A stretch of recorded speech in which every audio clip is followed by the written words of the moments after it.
Hello friends, mission IAS में आपका स्वागत है। आज हम विजन आईएएस के 21 जनवरी वाले डेली करंट अफेयर्स डिस्कस करेंगे। So friends, let's move to the first article. Basically NITI Aayog ने faecal sludge and septic management के ऊपर रिपोर्ट रिलीज किया है। हम जानेंगे इस रिपोर्ट में क्या फाइंडिंग्स है। तो basically this document presents a variety of leading practices in FSSM in urban areas, यानी कि faecal sludge and septic management जो अर्बन एरियाज में प्रैक्टिस किए जाते हैं, उन प्रैक्टिसेस को हाईलाइट इस डॉक्यूमेंट ने किया है। क्या की फाइंडिंग रहे हैं? तो basically universal access to toilets was achieved in urban areas, जहां आप देख सकते हो 66 lakh household toilets construct किए गए और more than 6 lakh community and public toilets भी कंस्ट्रक्ट किए गए। तो काफी खुशी की बात है। और open defecation free target achieve करने के बाद इंडिया अब ODF plus and ODF plus plus की दिशा में आगे बढ़ रहा है। कुछ चैलेंजेस भी इन्होंने हाईलाइट किए हैं कि डिस्पाइट टोटल एसेस, जो आप यहाँ देख सकते हो, universal access definitely urban areas में अचीव हुए, लेकिन despite universal toilet access, large part of waste water यानी कि जो पॉल्यूटेड वाटर इंडस्ट्रीज के माध्यम से वाटर बॉडीज में एंटर करते हैं, या फिर जो हाउस होल्ड के ग्रे वाटर होते हैं वो इंटर करते हैं।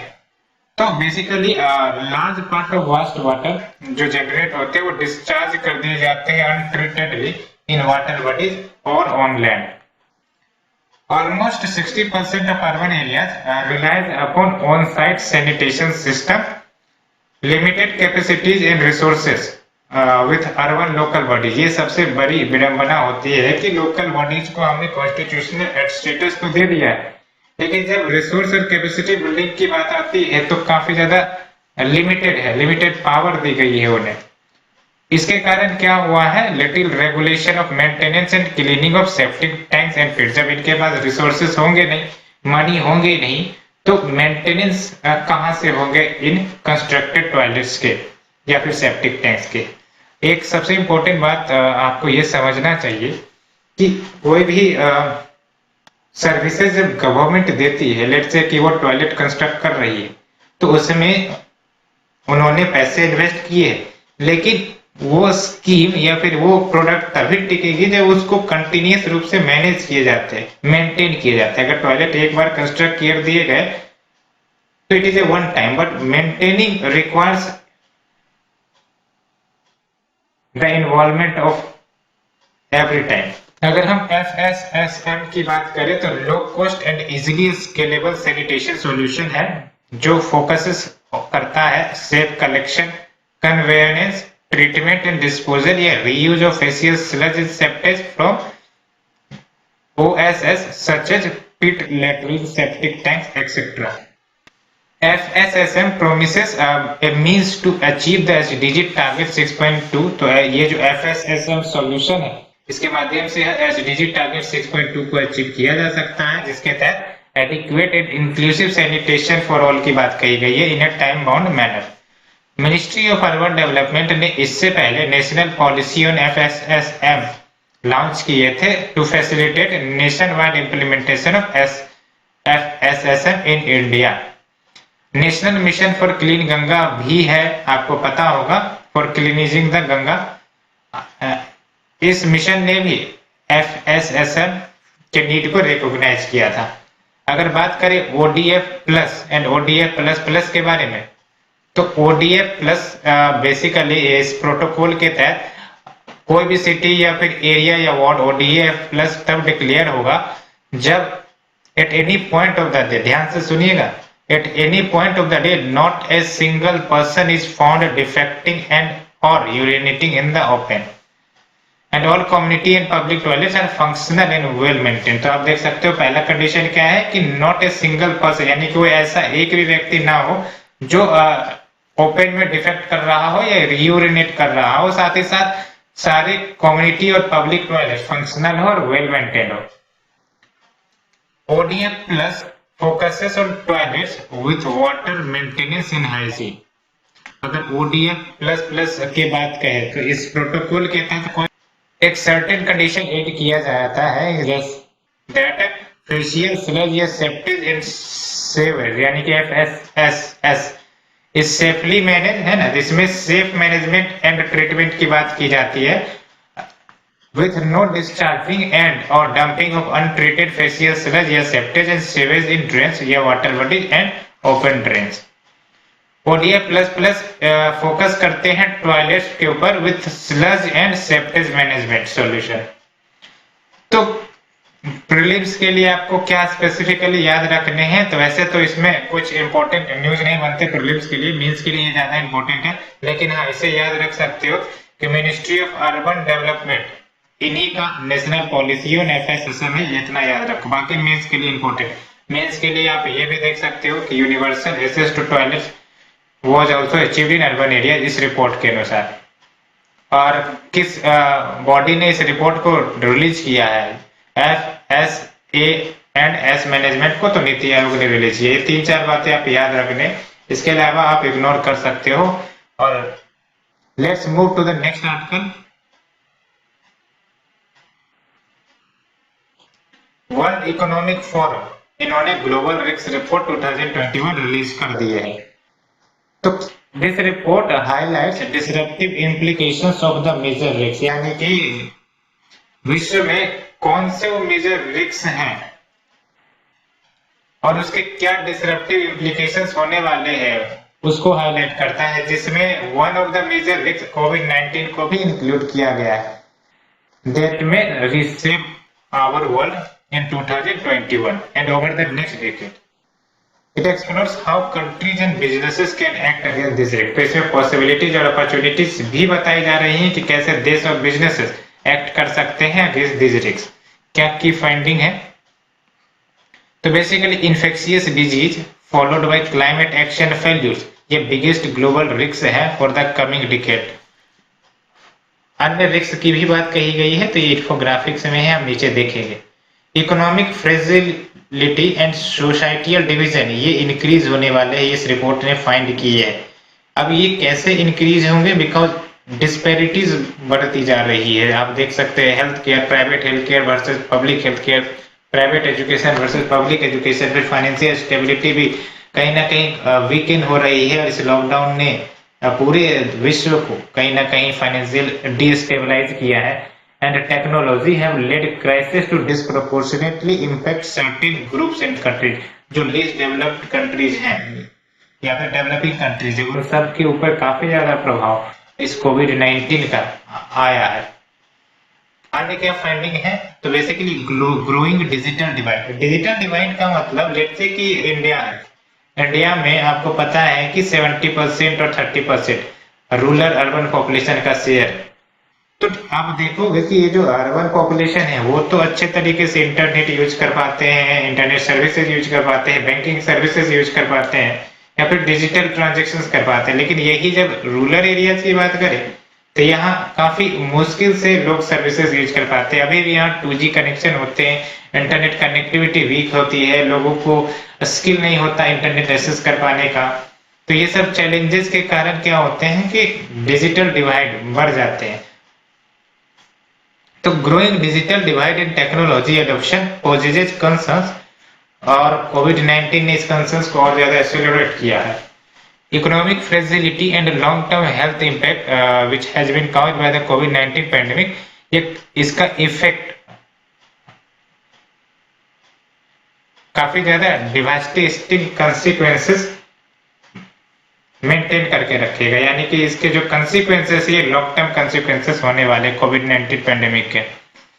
अब क्या रिस्पॉन्स कोविड-19 के ऊपर जो लिए गए थे, तो इसने 4 गवर्नेंस अपॉर्चुनिटीज को भी हाईलाइट किया है सो दैट स्ट्रेंथन किया जा सके overall resilience of country. Resilience यानी कि capacity to fight against the risk, businesses and international community. तो हम बात करते हैं 4 गवर्नेंस अपॉर्चुनिटीज की। तो first one is formulating analytical framework. तो एनालिटिकल फ्रेमवर्क को फॉर्मुलेट किए जाए जो होलिस्टिक और system based view of risk impact करता हो। investing in high profile risk champions to encourage national leadership and international cooperation। साथ ही साथ रिस्क कम्युनिकेशंस को इम्प्रूव किए जाए एंड कम्बेटिंग मिस इन्फॉर्मेशन, क्योंकि आपको पता है सबसे बड़ा चैलेंज आज के समय में मिस इन्फॉर्मेशन बनता जा रहा है, तो उसे भी हमें कम्बेट करने की जरूरत है। Exploring new forms of public private partnership और रिस्क प्रिपेयर्डनेस, क्योंकि ये रिस्क कुछ ऐसे रिस्क हैं जिसमें हम अकेले बढ़कर सफलता नहीं पा सकते, हमें पार्टिसिपेशन चाहे कोलैबोरेशन वो सब करने ही पड़ेंगे। That's why exploring new form of public private partnership on risk preparedness. अब जो मेजर रिस्क की बात कही गई जो WEF ने आइडेंटिफाई किया अपने रिपोर्ट में, तो आप देख सकते हैं दो कैटेगरी में बांटे गए, top risk by likelihood, top risk by impact. तो लाइकलीहुड के हिसाब से एक्सट्रीम वेदर, जिसमें आप एक्सट्रीम फ्लड की कंडीशन देख सकते हो, ड्राउट के कंडीशन देख सकते हो, तो ये इवेंट कवर ना, climate action failure, human environmental damage, infectious disease, biodiversity loss, ये सब टर्म्स को आप मेन सेंसर राइटिंग में यूज कर सकते हो। Biodiversity loss, digital power concentration, digital inequality, ये सब कुछ ऐसे टॉपिक या टर्म है जिस पर एक एक के ऊपर क्वेश्चन बन सकते हैं, तो काफी अच्छा पॉइंटर है, आप इसे नोट डाउन भी कर सकते हो। तो ये टॉप रिस्क बाय इम्पैक्ट के हिसाब से आप देख सकते हैं, infectious disease, climate action failure, और आप देख सकते हो प्रीलिम्स के पॉइंट ऑफ व्यू से आपको क्या याद रखने हैं इसमें। सबसे पहली बात तो ये कि world economic forum global risk report 2021 ये रिलीज करता है। दो तीन बातें आपको वर्ल्ड इकोनॉमिक फोरम के बारे में भी याद रखने चाहिए कि WEF एक नॉन प्रॉफिट ऑर्गेनाइजेशन है, इंटरनेशनल ऑर्गेनाइजेशन है, UN की ये बॉडी नहीं है। 1971 में इसे एस्टेब्लिश किया गया था और इसका हेड क्वार्टर कहाँ है ये आप हमें बताइए कमेंट सेक्शन में। और 2021 प्रीलिम्स के लिए कोई इंपॉर्टेंट फैक्ट इसमें नहीं है, बस इतना आपको याद रखना है जितना मैंने बताया, इसके अलावा आपको याद रखने की जरूरत नहीं है। Let's move to the next article. Supreme court by 4-1 majority dismissed pleas seeking review of 2018 Aadhaar verdict. तो क्या कंटेक्स्ट है, तो बेसिकली 2018 में आपको पता होगा आधार वर्डिक्ट आया था, तो उसी आधार वर्डिक्ट को एक प्रकार से फिर से चैलेंज किया गया है। तो सुप्रीम कोर्ट ने उस पेटिशन को खारिज कर दिया बाय 4-1 मेजोरिटी।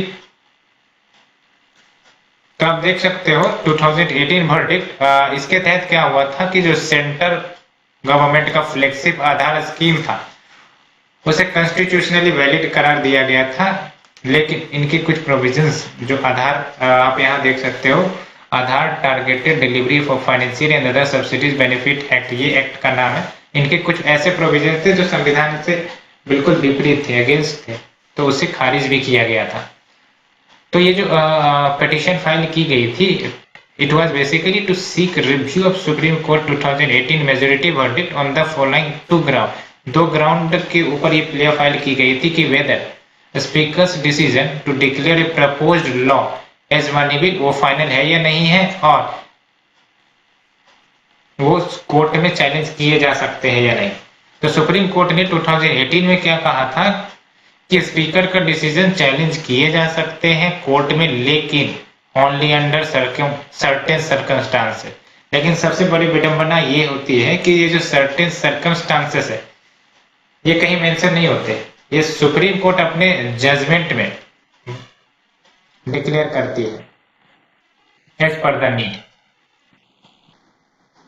तो Aadhaar targeted delivery of financial and other subsidies benefit and services act 2016 और उसे करेक्टली सर्टिफाई दिया गया था मनी बिल के रूप में अंडर 1101। तो इश्यू क्या थे बेसिकली, तो आपको पता होगा कि जब ये एक्ट को पास करवाया गया था तो इसे ऑर्डिनरी बिल के रूप में नहीं बल्कि इसे मनी बिल के रूप में पास करवाया गया था। और जब भी कोई बिल को मनी बिल के रूप में पास करवाया जाता है तो आपको पता है कि राज्यसभा के पावर रेस्ट्रिक्ट रहते हैं, वहां राज्यसभा वोट नहीं कर सकती, सिर्फ डिबेट डिस्कशन कर सकती है। सो आरोप लगे थे कहीं ना कहीं ये राज्यसभा से बाईपास करवाया गया। राज्यसभा एक इम्पोर्टेंट हाउस होता है, हम कह सकते हैं कि जहां पर जो डिबेट डिस्कशन और बिल के ऊपर विचार प्रकट किए जाते हैं और अगर बिल पसंद नहीं आया तो उसे रिजेक्ट भी किए जा सकते हैं। लेकिन चूंकि इसे मनी बिल के रूप में पास करवा दिया गया था तो राज्यसभा की पावर ऑलरेडी लिमिटेड हो गई थी, वो इस पर अपनी वोटिंग नहीं कर सकते थे। दैट्स वाई ये जब मसला 2018 में कोर्ट में पहुंचा तो कोर्ट ने सेंटर के पक्ष में फैसले गए थे जिसमें उन्होंने बोला था कि it qualifies to be money bill. और आपको पता होने चाहिए कि जब भी कोई मनी बिल को डिक्लेयर करना है, किसी भी बिल को मनी बिल डिक्लेयर करना है, तो स्पीकर का एक प्रकार से सोल डिस्क्रिप्शन होता है कि वो क्या जवाब देते हैं। अगर वो कहते हैं कि कोई बिल मनी बिल है तो उसे मनी बिल माना ही जाता है। तो 2018 वर्डिक्ट की बात करें तो आधार मैंडेटरी कर दिया गया है for filing income tax returns and allotment of pan number. साथ ही साथ storage period of authentication data उसे भी कम कर दिया गया था 5 ईयर से 6 मंथ के लिए। आधार को मैंडेटरी नहीं बनाया जा सकता for opening A bank account and for getting mobile connection, लेकिन इसमें क्या सच्चाई है, कितनी सच्चाई है आपको भी पता है। नो कंपनी और private entity can seek Aadhaar authentication, ये भी फैसले में दिए गए थे। लेकिन ये भी आज भी आप जाओगे मोबाइल कंपनीज के ऊपर तो आधार ऑथेंटिकेशन या आइडेंटिफिकेशन लिए ही जाते हैं। Supreme court struck down the provision allowed sharing of data on ground of national security. ये सबसे इंपॉर्टेंट बात है कि जो 2016 आधार एक्ट था उसमें प्रोविजन डाले गए थे कि अगर गवर्नमेंट चाहे तो नेशनल सिक्योरिटी के ग्राउंड पर आधार डाटा शेयर किए जा सकते हैं। सुप्रीम कोर्ट ने साफ इनकार कर दिया कि नहीं, आप ऐसा नहीं कर सकते। और Aadhaar card is must for availing facilities of welfare schemes and government subsidies. Let's move to the next article, friend. It is about scientists find new way to improve nitrogen use efficiency in paddy. तो nitrogen use efficiency की बात करें तो इसे आप simple concept से समझ लो कि एक लैंड है, एग्रीकल्चरल लैंड, यहाँ कोई क्रॉप उगाए जाते हैं। तो क्रॉप को उगाने के लिए आपको भी पता है कि फर्टिलाइजर का इस्तेमाल किए जाते हैं। तो लेट्स से नाइट्रोजन फर्टिलाइजर का इस्तेमाल करना है। तो जब भी आप नाइट्रोजन फर्टिलाइजर का छिड़काव करेंगे तो आपको पता है कि ये सारे के सारे फर्टिलाइजर्स कभी भी यूटिलाइज नहीं होते, कुछ फर्टिलाइजर्स अनअब्जॉर्ब्ड रह जाते। तो साइंटिस्ट ने तरीका खोजा है कि ये जो अनअब्जॉर्ब फर्टिलाइजर से कैसे इसको मोर एब्जॉर्बल बनाया जाए, कैसे हम कम फर्टिलाइजर का इस्तेमाल करके या छिड़काव करके उसकी इफिशियंसी को बढ़ा दिए जाए, सो दैट जो नाइट्रोजनस फर्टिलाइजर है वो ग्राउंड पर वेस्ट ना जाए, उसके कारण जो वेरियस इन्वायरमेंटल कंसर्न्स होते हैं उससे भी हैंडल किए जा सके। This simply means nitrogenous use efficiency को बढ़ाना। तो इंडियन साइंटिस्ट ने कुछ जीन्स आइडेंटिफाई किए हैं जो मदद कर सकते हैं नाइट्रोजनस यूज इफिशियंसी को। तो अगर ये इंप्रूव हो जाता है तो कहीं ना कहीं फार्मर्स को मदद मिलेगी कि वो नाइट्रोजनस फर्टिलाइजर्स इफिशिएंटली यूज करे और सेव कॉस्ट करे, क्योंकि अगर इफिशियंसी बढ़ जाती है तो कहीं ना कहीं हमें कम फर्टिलाइजर में ज्यादा बेनिफिट मिल जाएंगे, ज्यादा इफिशिएंट फर्टिलाइजर वर्क करेगा। तो definitely it will help in saving the cost of buying extra fertiliser as well as limiting nitrogenous linked pollution. ये भी आपको पता है कम यूज ऑफ फर्टिलाइजर होगा तो पॉल्यूशन भी कम होंगे because it contributes to climate change. Agriculture accounts for 70% of all nitrogenous oxides emission. आपको ये देख सकते हो कि अगर हम पॉल्यूशन की बात करें तो एग्रीकल्चर सेक्टर जो भारत का है 70% जितने भी नाइट्रस ऑक्साइड इमिशन होते हैं वो एग्रीकल्चर ही कंट्रीब्यूट करता है, जिसमें से 77% जो कंट्रीब्यूशन है वो फर्टिलाइजर्स, उसमें भी क्या यूरिया कंट्रीब्यूट करता है। Plants need nitrogen to grow. आपको पता है 3 इंपॉर्टेंट कंपोनेंट होते हैं अगर प्लांट्स के हेल्दी डेवलपमेंट चाहिए, तो नाइट्रोजन, फास्फोरस और पोटास, एनपीके भी हम कहते हैं इन्हें। तो नाइट्रोजन काफी ज्यादा इसेंशियल है, इसेंशियल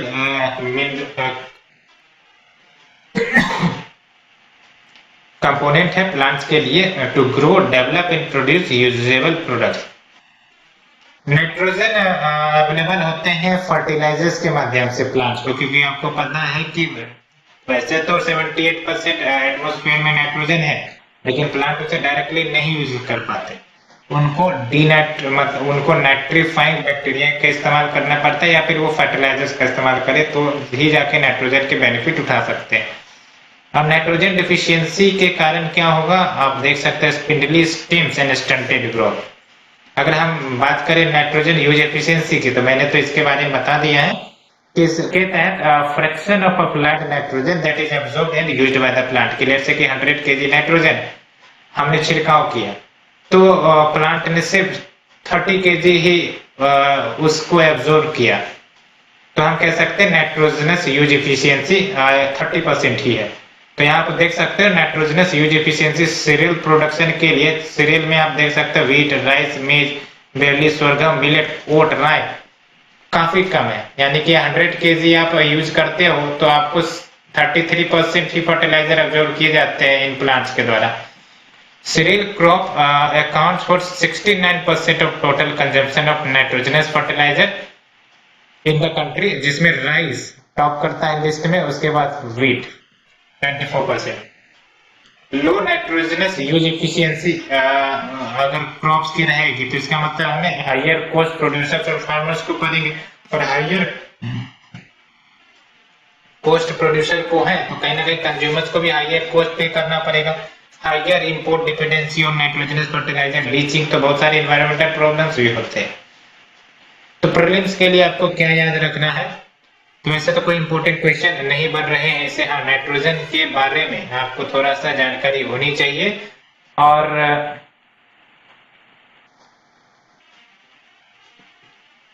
ये याद रखना है कि अगर हाई नाइट्रोजन यूज एफिशिएंसी होगी तो वो फर्टिलाइजर की डिपेंडेंसी को रिड्यूस करेगा, क्योंकि हमें कम फर्टिलाइजर में ही ज्यादा एफिशिएंसी मिलेगी, तो कॉस्ट भी बचेगा और efficient use of the nitrogenous fertiliser भी होगा। तो एक क्वेश्चन यहां से बन सकते हैं, बाकी मेंस के लिए ज्यादा इंपॉर्टेंट है। Let's move to the next article friend.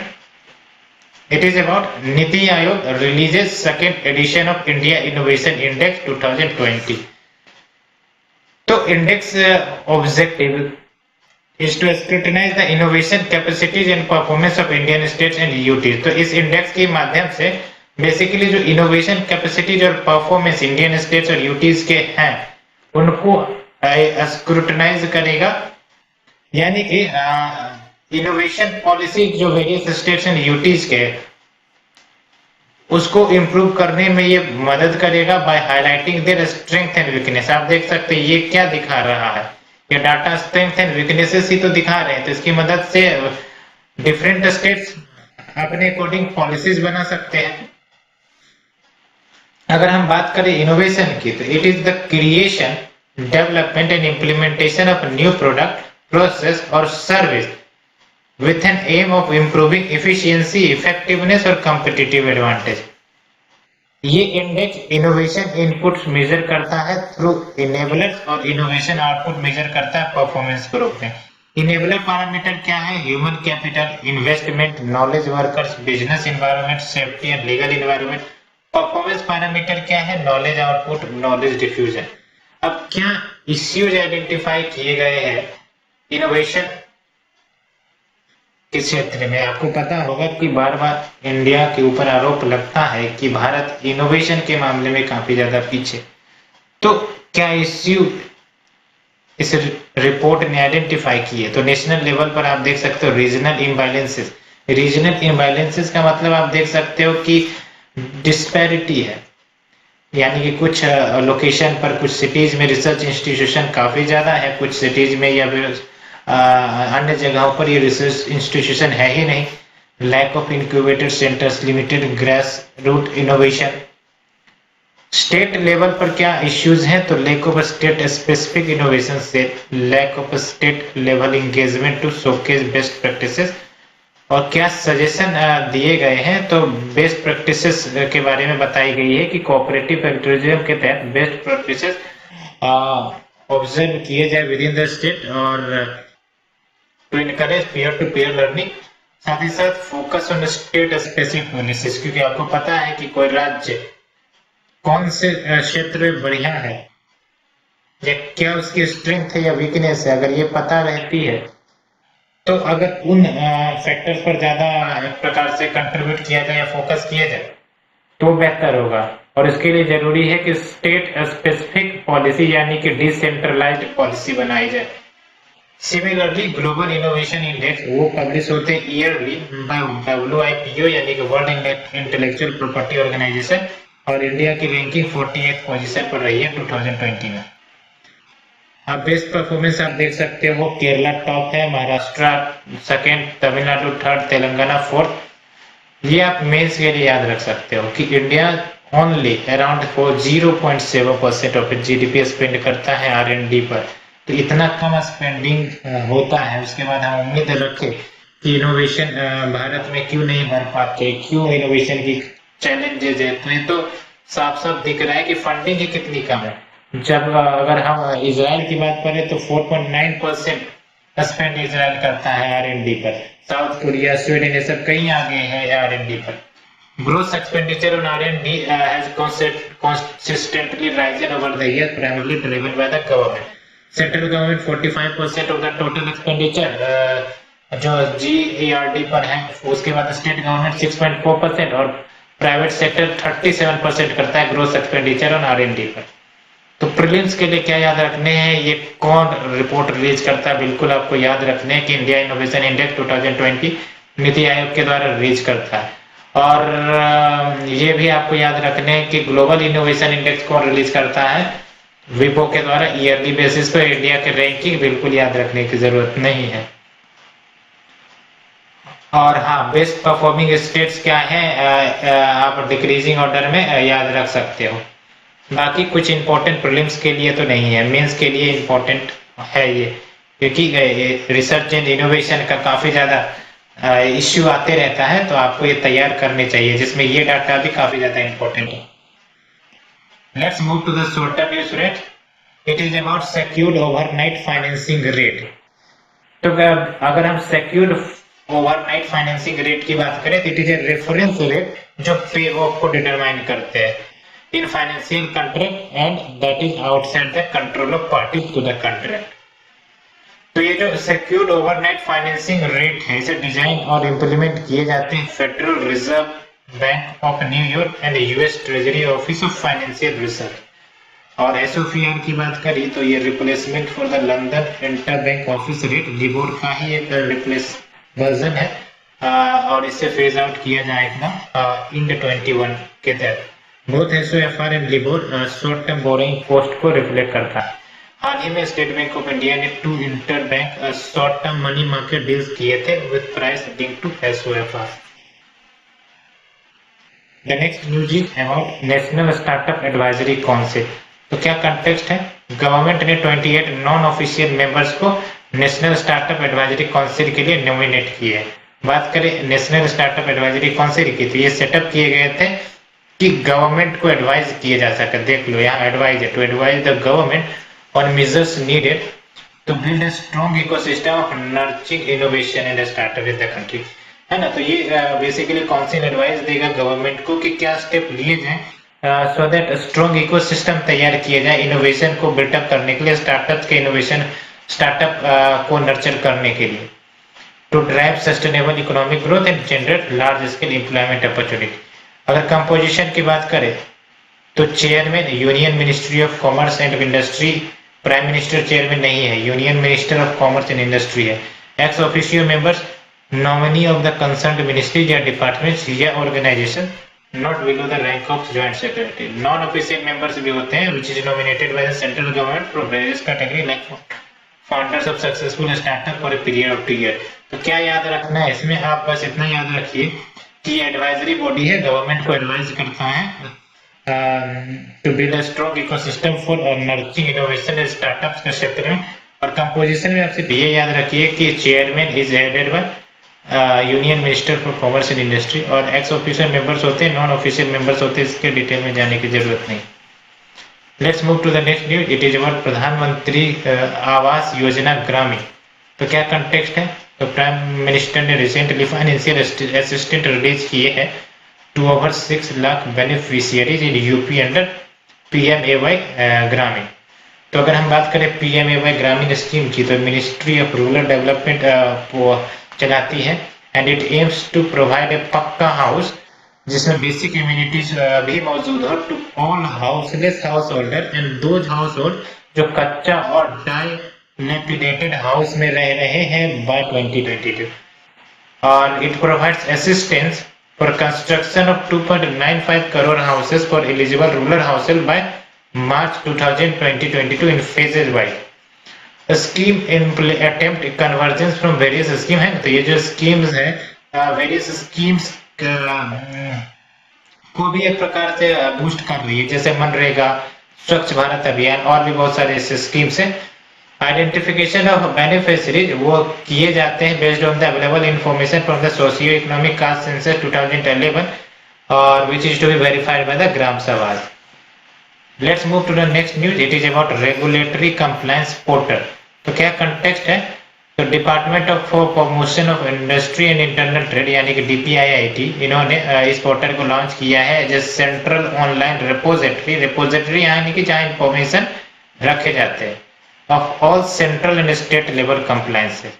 Objective of this portal क्या है, तो एक प्रकार से act as a bridge between citizen, industry and government so that जो कंप्लायंसेस बर्डन है उसे मिनिमाइज किया जा सके। Portal will be instrumental in achieving the vision of Atmanirbhar Bharat and help us ease of doing businesses for industry and ease of living for citizen. Let's move to the next news which is about Bandipur national park. काफी important news है friends. कहाँ पे ये located है, चामराजनगर कर्नाटका में, और ये Nilgiri biosphere reserve का पार्ट है। बांदीपुर नेशनल पार्क की बात कर रहे हैं और इसे लार्जेस्ट हैबिटेट कंसिडर किया जाता है और जहां विल्ड एलिफेंट्स रहते हैं साउथ एशिया में पूरे। और it shares the boundary with 3 national park. ये याद रखना है कि ये 3 अदर नेशनल पार्क के साथ बाउंड्री शेयर करता है, जिसमें नगरहोल नेशनल पार्क कर्नाटका याद रखने हैं आपको, वयनाड नेशनल पार्क केरला याद रखने हैं, मुद्दुमलाई नेशनल पार्क तमिलनाडु याद रखने हैं। ड्राई डिसिडियस फॉरेस्ट प्रोमिनेंट है इस पार्क में। और फौना की बात करें तो ये 3rd हाईएस्ट टाइगर डेंसिटी वाला रीजन है। इंडियन एलिफेंट्स मिलते हैं, लेपर्ड, ढोल, सांबर, स्लोथ बियर, चीतल ETC, ये सभी आपको इस नेशनल पार्क में मिल जाएंगे। Then last news is about Desert Knight 21। तो क्या है ये, तो ये बायलैटरल एयर एक्सरसाइज है इंडियन एयरफोर्स और French Air and Space Force के बीच। The exercise is unique because it includes fielding of Rafale aircraft by both sides. दोनों Rafale aircraft को फ्लाइट करेंगे।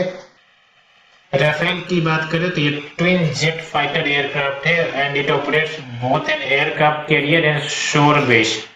और ये एक प्रकार से double the sound of speed की रफ्तार को ये पार कर सकता है।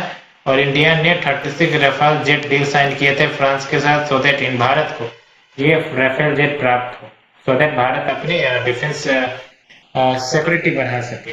तो फ्रेंड्स होप ये लेक्चर आपको पसंद आई होगी, और अगर पसंद आ रही है तो आप प्लीज लाइक शेयर सब्सक्राइब जरूर करें। Thank you friends, thank you very much.